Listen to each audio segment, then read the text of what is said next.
Hello friends, हम लोग देख रहे थे सीडीपी का पीवाईक्यू। ये 2021 का पीवाईक्यू है। बिल्कुल से क्विक टेस्ट है।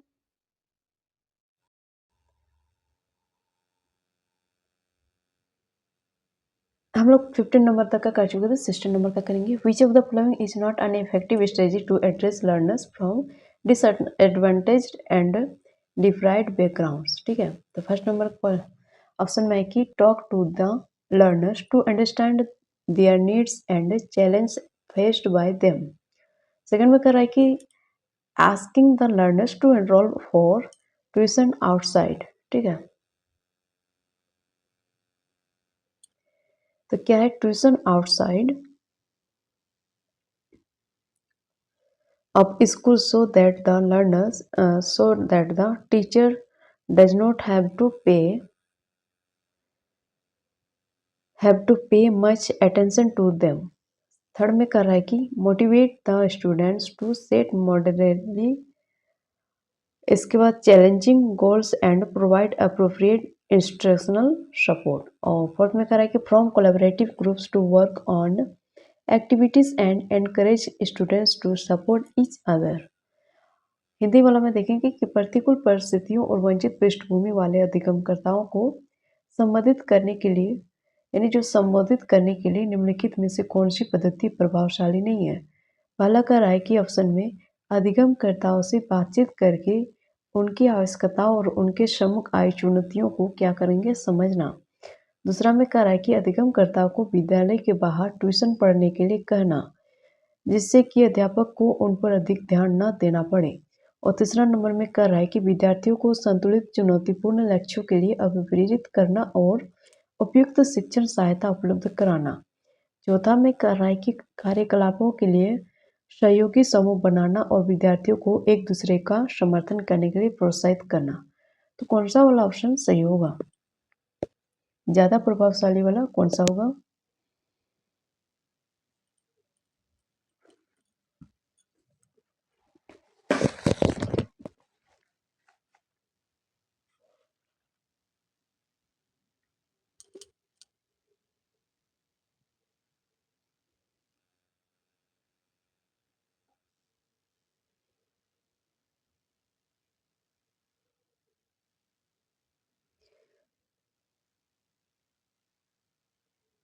इसका जवाब क्या आ जाएगा?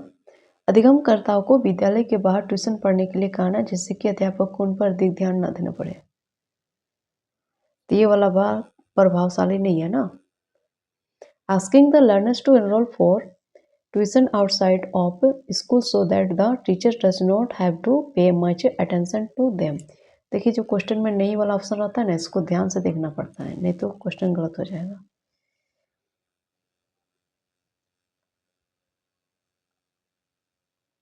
17 नंबर का क्वेश्चन देखेंगे। क्वेश्चन कर रहा है कि physical and emotional health of children dash their learning. First में कर रहा है कि फर्स्ट ऑप्शन में does not have any influence on. Second में कर रहा है कि plays an important role in. Third में कर रहा है कि इज नॉट रिलेटेड टू। और फोर्थ में करा कि has an insignificant role in. और इसका हिंदी में देखेंगे, बच्चों के अधिगम में शारीरिक स्वास्थ्य और सांकेतिक अवस्था डैश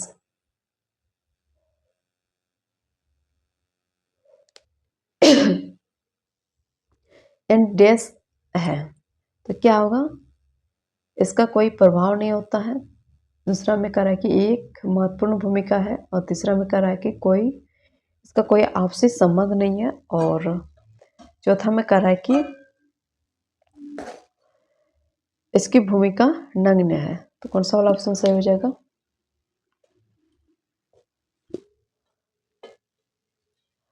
तो बच्चों के अधिगम में शारीरिक स्वास्थ्य व सांकेतिक अवस्था का कोई प्रभाव नहीं होता। या फिर दूसरा में कह रहा है कि महत्वपूर्ण भूमिका है। और तीसरा में कह रहा है कि इसका कोई आपसी संबंध नहीं है। और चौथा में कह रहा है कि इसकी भूमिका नगण्य है। तो कौन सा वाला ऑप्शन सही हो जाएगा?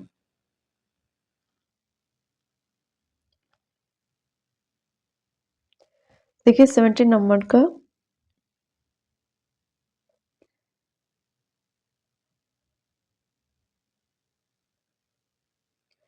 तो कह रहा है क्वेश्चन जो बच्चों का अधिगम है ना उसमें शारीरिक स्वास्थ्य और सांकेतिक अवस्था डैश यानी इसका कोई आपसे संबंध नहीं है। शारीरिक स्वास्थ्य और सांकेतिक जो अवस्था होता है इसका कोई आपसे संबंध सॉरी इसका हो जाएगा ये क्या है स्वास्थ्य और सांकेतिक अवस्था की एक महत्वपूर्ण भूमिका है ना।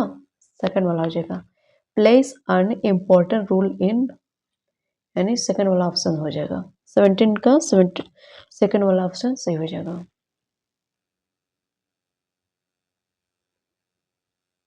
अब हम लोग देखेंगे 18 नंबर का क्वेश्चन। ठीक है,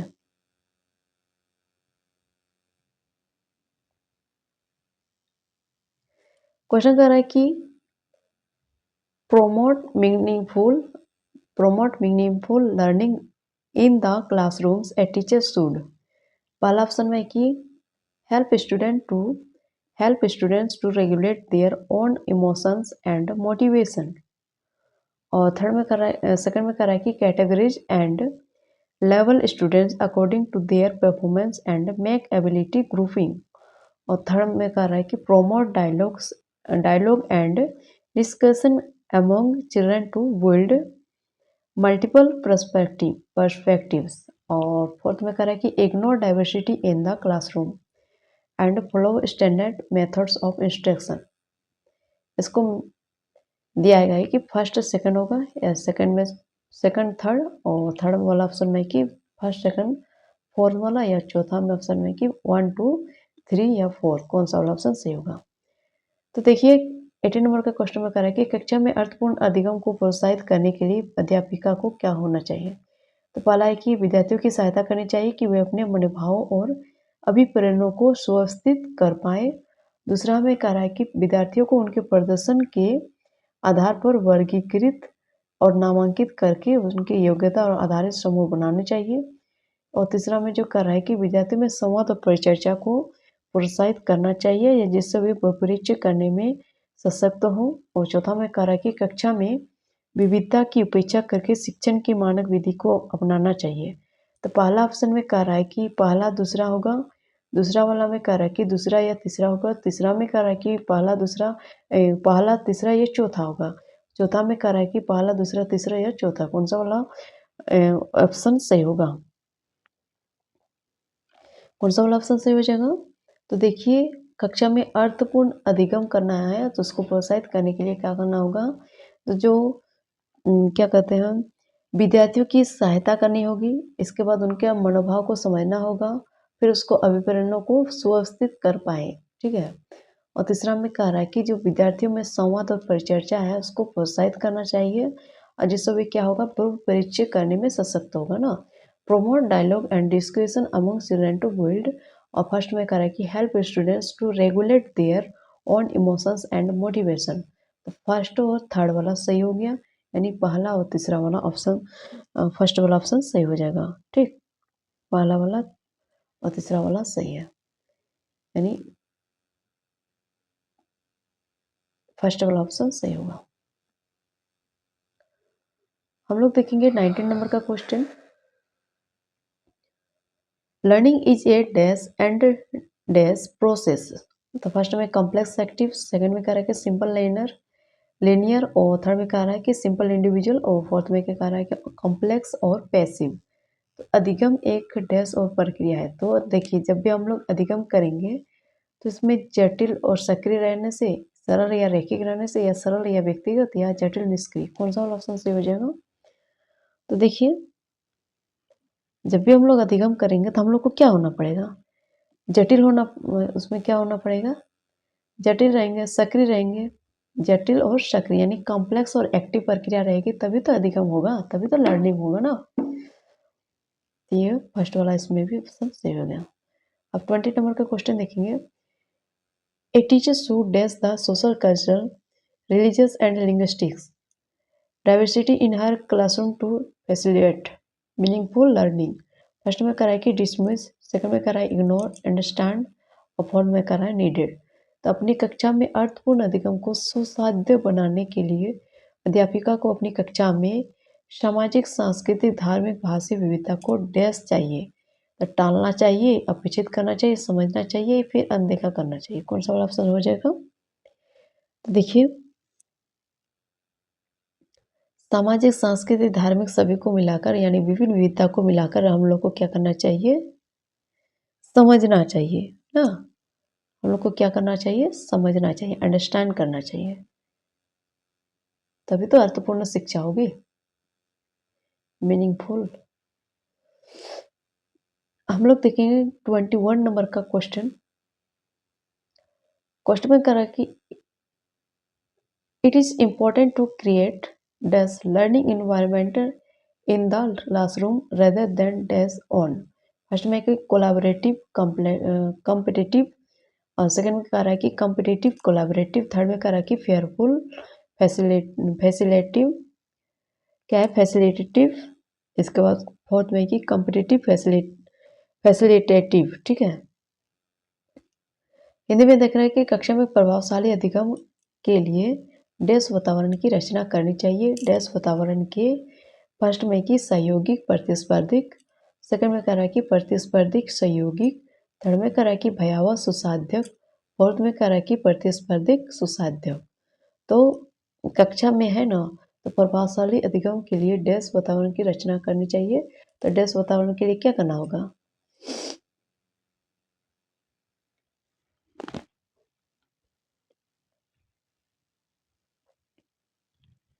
तो क्या करना होगा, सहयोगिक और प्रतिस्पर्धी यानी कोलैबोरेटिव और कॉम्पिटिटिव ना।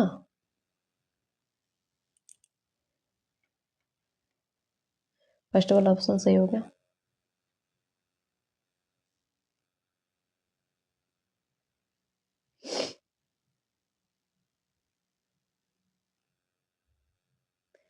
अब 22 नंबर का देखेंगे। Which of the following is an example of effective motivation strategy to encourage students to learn? First में कि providing scaffolding especially when students learn a new skill. Second में कह रहा है कि emphasis on completion of work rather than learning.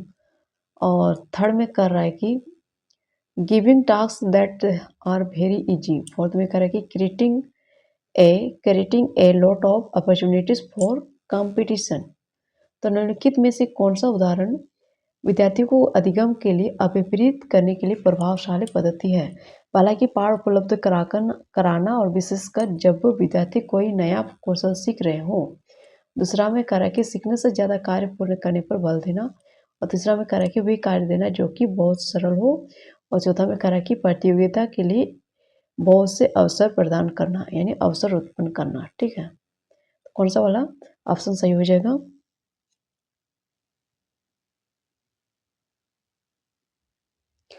तो देखिए इसका कौन सा वाला जवाब सही रहेगा, पाठ उपलब्ध कराना है विशेषकर जब क्या करे विद्यार्थी कोई नया कौशल सीख रहे हो। ठीक है, उसको स्केप फोल्डिंग देना पड़ेगा ताकि वो नया कौशल को अच्छा ढंग से सीख पाए। अब 23 नंबर का देखेंगे क्वेश्चन।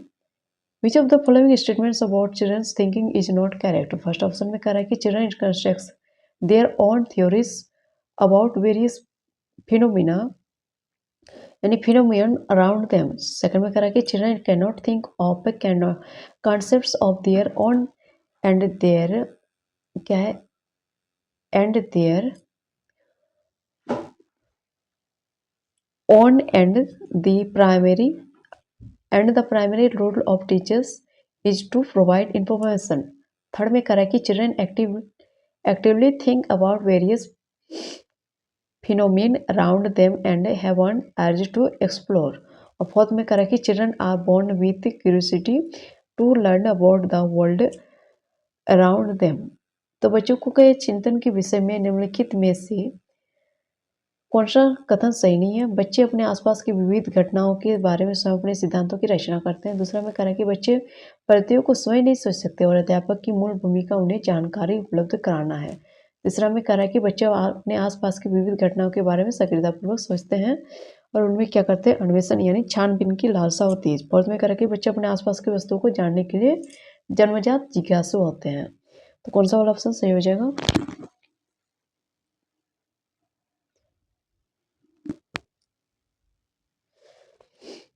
तो देखिए जो इसका होगा ना उसका सेकंड वाला यानी बच्चे पढ़ते को स्वयं नहीं सोच सकते, बच्चे समझ सकते हैं, स्वयं समझ सकते हैं बच्चे, ठीक है। ये वाला ऑप्शन गलत सही होगा क्योंकि पूछा ही गलत था ना, पूछा ही नोट वाला ऑप्शन था, तो ये वाला ऑप्शन सही हो जाएगा। तो children can not think of concept of their own and their primary role of teachers is to provide information, तो ये कैन नॉट थिंक वाला है, ये वाली बात गलत है। और समझ सोच सकता है, बच्चा समझ सोच सकता है ना। अब हम लोग देखेंगे 24 नंबर का question, children's failure in school. First में कि suggest that children from deprived backgrounds are not capable of learning, ठीक है।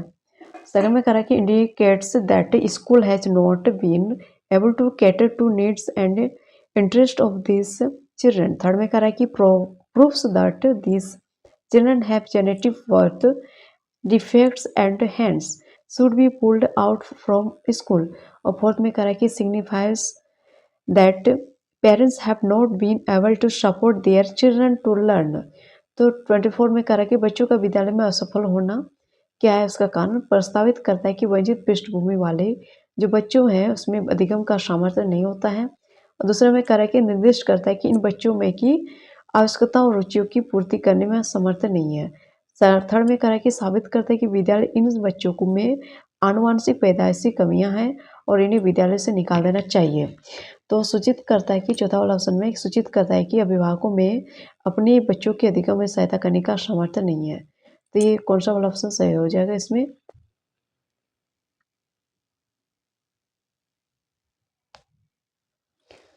तो देखिए जो निर्दिष्ट करता है कि इन बच्चों में की आवश्यकता और रुचियों की पूर्ति करने में समर्थ नहीं है ना। तो विद्यालय जो है, विद्यालय असफल क्यों होता है, तो विद्यालय असफल इसलिए होता है कि बच्चों में उसकी जो आवश्यकता है, जो उसका इच्छा है, जो रुचि है, वो पूरा करने में समर्थ नहीं है, इसलिए विद्यालय फेलर है, ठीक है। स्कूल इज ए फेलर, यानी स्कूल फेलर है ना। indicates that school has not been able to cater to needs and interests of these children। अब हम लोग देखें 25 नंबर का,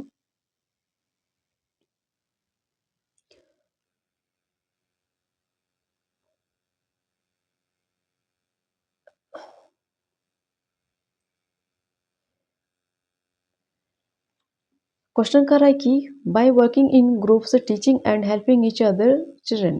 फर्स्ट में कि are able to reflect on their own thought processes and shift to a high level of cognitive activity. Second में कह रहा है कि can develop misconceptions which interface with their learning। Third में कह रहा है कि get distracted and hence it is an ineffective क्या है पेडागोजिकल स्ट्रेटजी। और फोर्थ में कह रहा है कि develop competitive tendencies that hinder learning. तो 26 नंबर यानी 26 नंबर में कह रहा है कि 26 समूह में एक दूसरे को पढ़ाने और सहायता करने से, जो समूह है ना उसमें एक दूसरे को पढ़ाने और सहायता करने से क्या होता है, नहीं बच्चे स्वयं की चिंतन प्रक्रिया पर अपेक्ष कर सकते हैं और संज्ञानात्मक क्रियाकलाप के उच्च स्तर पर पहुंच सकते हैं। और सेकंड में कह रहा है कि बच्चों में भ्रांति उत्पन्न हो सकती है जो उनकी अधिगम में सचेत करती है। और तीसरा में कह रहा है कि बच्चों का ध्यान भंग हो सकता है और यह एक प्रभावशाली शैक्षिक पद्धति नहीं है। चौथा में कह रहा है कि बच्चों में प्रतिस्पर्धात्मक प्रवृत्ति उत्पन्न होती है जो कि अधिगम में विघ्न और रुकावट पैदा करता है। तो यहाँ पर करती है होता ना। तो कौन सा वाला ऑप्शन सही हो जाएगा, देखिए 25 नंबर का फर्स्ट वाला ऑप्शन सही हो जाएगा। कह रहा है कि जो बच्चे हैं उसके स्वयं की चिंतन प्रक्रिया पर अपेक्ष कर सकते हैं और संज्ञानात्मक क्रियाकलाप के उच्च स्तर पर क्या होता है, यानी thought process and shift to a higher level of cognitive activity, ठीक है। तो फर्स्ट वाला ऑप्शन सही हो गया। अब 26 नंबर का देखेंगे, in a desk classroom teachers adapt their pedagogy and vary assessment to cater to individual students. तो पहला है कि टीचर सेंट्रिक, सेकंड में क्या कह रहा है कि प्रोग्रेसिव, और थर्ड में क्या कह रहा है टेक्स्ट बुक सेंट्रिक, और फोर्थ में क्या कह रहा है कि बिहेवियरिस्टिक। 26 नंबर का कह रहा है कि एक डेस्क कक्षा में अध्यापिका अपनी शिक्षा शास्त्र और आकलन की विधियों को विद्यार्थी की व्यक्तिगत जरूरतों के अनुसार परिवर्तित करती है। तो अध्यापक केंद्रित है, वो प्रगतिशील है, या पाठ्यपुस्तक केंद्रित है, या व्यवहारवादी है। तो क्या है, देखिए क्या कर रहा है एक टीचर यानी एक शिक्षिका अध्यापिका, वो शिक्षा शास्त्र व आकलन की विधियों को विद्यार्थी की व्यक्तिगत जरूरतों के हिसाब से यानी प्रगतिशील है, प्रोग्रेसिव है ना। अब 27 नंबर का देखेंगे, विच of the following statements about development is correct. First में करा कि there is a lot of cultural diversity in the development of children. Second में करा कि children across the world follow the same sequence and exact time of development। Third में करा कि development occurs in a neat orderly set of stages। कह रहा है कि predetermined by genetic factors और development is simple and un क्या है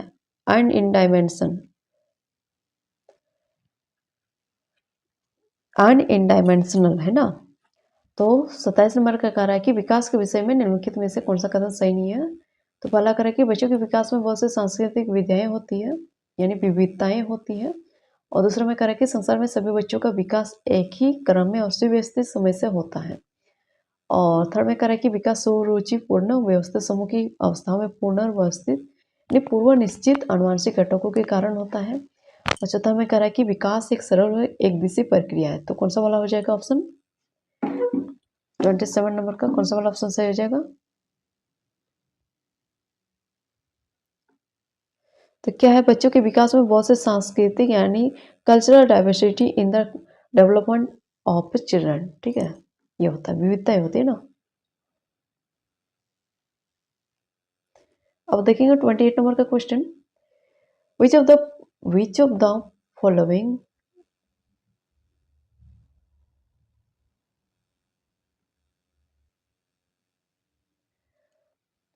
is a major hallmark of the period of middle childhood. ठीक है, फर्स्ट में कह रहा है कि इमरजेंस ऑफ मेक बिलीव पे।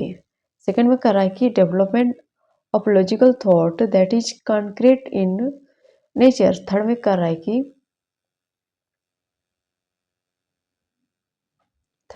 कि rapid development of motor skills and overall physical growth. Fourth में कह रहा है कि development of scientific reasoning and ability to think abstractly.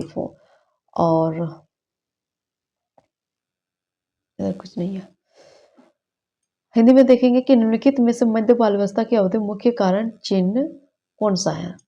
तो प्रतीकात्मक खेल का वर्णन, तर्कसंगत विचारों का विकास जो कि प्राकृतिक रूप से मूर्त हैं। और थर्ड में करा कि पेशी कौशल और समग्र शारीरिक वृद्धि का तेजी से विकास। और फोर्थ में करा कि वैज्ञानिक तर्क और अमूर्त रूप से सोचने की क्षमता का विकास। तो कौन सा वाला ऑप्शन सही हो जाएगा। Major hallmark of period of middle childhood ना। तो मध्य बाल अवस्था की अवधि कौन सा है, क्या चिन्ह है इसमें, क्या प्रतीक है इसका।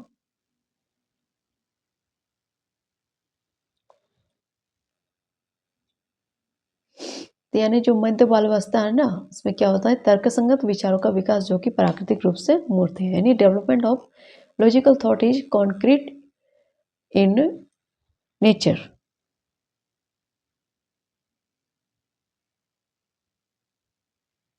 सेकंड वाला ऑप्शन सही हो गया। अब हम लोग देखेंगे 29 नंबर का question, school dash socialisation of children. First में कह रहा कि does not play role any role in. Second में कह रहा कि plays very little role in. Third में कह रहा है कि is a primary agency of.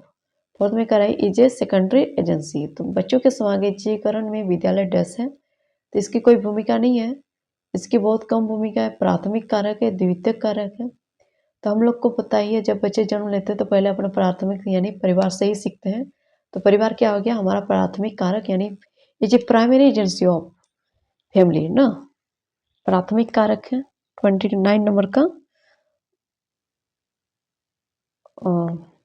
Sorry, ये परिवार नहीं है, ये विद्यालय है, तो ये द्वितीयक कारक हो जाएगा। ठीक है, फैमिली रहता तो प्राथमिक हो जाता, यहाँ पर विद्यालय है, स्कूल है ना, तो विद्यालय हो गया दूसरा, द्वितीयक कारक है, इसलिए फोर्थ वाला ऑप्शन सही हो गया। यानी परिवार से हम लोग स्कूल जाते हैं, विद्यालय जाते हैं, तो विद्यालय हम लोग का दूसरा कारक हो गया। अब हम लोग देखेंगे 30 नंबर का क्वेश्चन,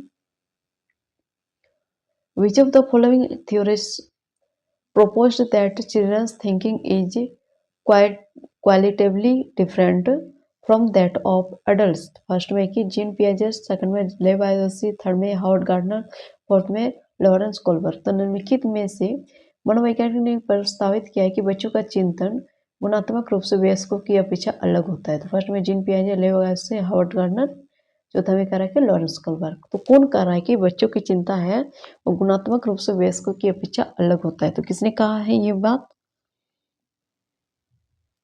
तो ये वाली बात हमारे जीन पियाजे ने कहा है ना।